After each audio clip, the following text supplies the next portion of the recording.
Big rib theory और big freeze theory के मुताबिक डार्क एनर्जी ही हमारी कायनात के इख्तिताम का बाइस बनेगी।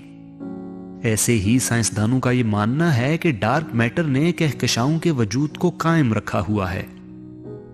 अगर डार्क मैटर ना होता तो सितारे कभी भी कहकशाओं की सूरत में मौजूद ना होते। दिलचस्प बात यह है कि डार्क एनर्जी और डार्क मैटर को कभी भी देखा नहीं गया, लेकिन सारी साइंटिफिक कम्युनिटी इनके वजूद पर हतमी तौर पर यकीन रखती है। आज हम यही जानने की कोशिश करेंगे कि डार्क मैटर और डार्क एनर्जी आखिर हैं क्या। साइंसदानों के अंदाजे के मुताबिक कायनात का 68% हिस्सा डार्क एनर्जी, 27% हिस्सा डार्क मैटर और 5% हिस्सा विजिबल मैटर पर मुश्तमिल है। यानी कायनात में हम जो कुछ भी देख पाते हैं या साइंसी आलात से जांच पाए हैं वो सिर्फ और सिर्फ 5% है। कायनात के बाकी 95% को ना तो हम देख पाए हैं और ना ही हतमी तौर पर कुछ जानते हैं। जहां तक बात है डार्क मैटर की, साइंसदान अभी तक इसका बराह रास्त मुशाहिदा नहीं कर पाए। इसकी वजह यह है कि यह ना तो किसी किस्म की रोशनी को खारिज करता है और ना ही किसी किस्म की रोशनी इससे मुनक्किस होती है। यह दिखाई देने वाले मादे के साथ किसी भी किस्म का तामुल नहीं करता और हर किस्म की रेडिएशन के लिए नाकाबिले दीद है। यही वजह है कि हमारे मौजूदा साइंसी आलात इसे जांच नहीं पाते, लेकिन साइंसदान फिर भी कहकशाओं पर और कहकशाओं के जुर्मट पर इसकी कशिश शकल के असर की बिना पर इसके वजूद पर यकीन रखते हैं। मिसाल के तौर पर फिजिक्स के मुसल्लिमा कवानीन के मुताबिक जो सितारे स्पाइरल गैलेक्सीज के किनारों पर गर्दिश करते हैं, इनकी रफ्तार कहकशां के मरकज के नजदीक गर्दिश करने वाले सितारों से बहुत कम होनी चाहिए।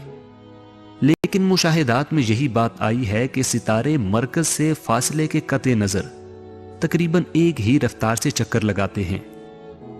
इन मुशाहिदात को समझ का जामा तब ही पहनाया जा सकता है जब यह फर्ज कर लिया जाए कि ये सितारे किसी नादीदा कमीयत की कशिश शकल को महसूस कर रहे होते हैं।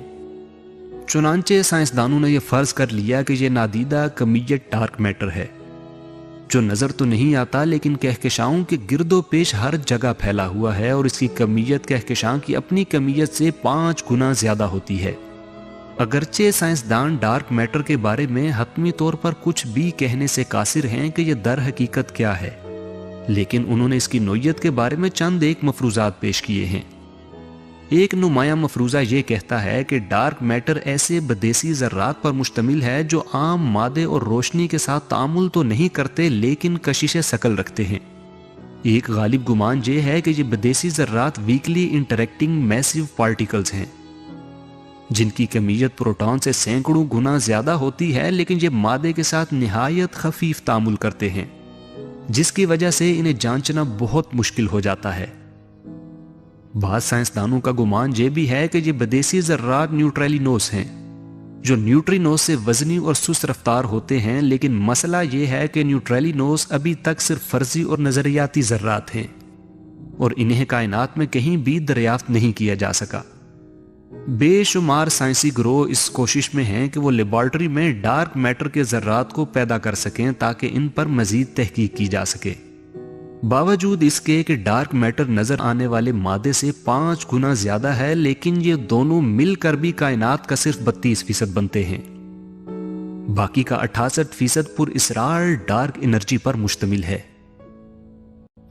1990 तक साइंसदान ये समझते रहे कि ग्रेविटी की कुव्वत कशिश बिल आखिर कायनात के फैलाव की रफ्तार को कम कर देगी, लेकिन 90 की दिहाई में 2 अलग अलग टीम्स ने जब कायनाती फैलाव की कम होती हुई रफ्तार को मापने की कोशिश की तो निहायत ही हैरत अंगेज नताइज सामने आए। उन्हें पता चला कि कायनाती फैलाव की रफ्तार कम होने की बजाय रोज बरोज बढ़ती जा रही है।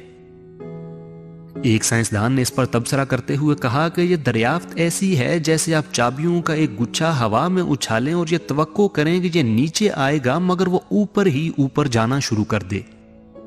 अब साइंसदानों का यह मानना है कि कायनाती फैलाव की रफ्तार रोज बरोज बढ़ती जा रही है और यह खला में एक धकेलने वाली नादीदा कुव्वत की वजह से है, जो कायनात के फैलने के साथ साथ मजीद ताकतवर होती जा रही है।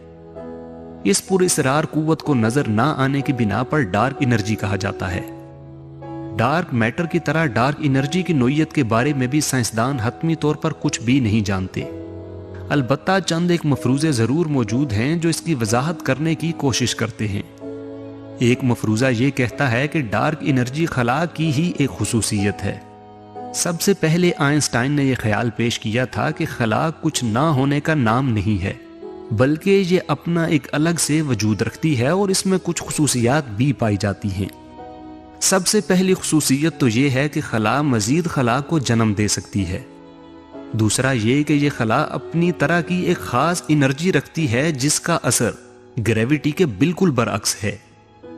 چونکہ یہ خصوصیت خود خلا کی ہے، لہٰذا خلا کے پھیلنے سے اس میں کوئی کمی واقع نہیں ہوتی۔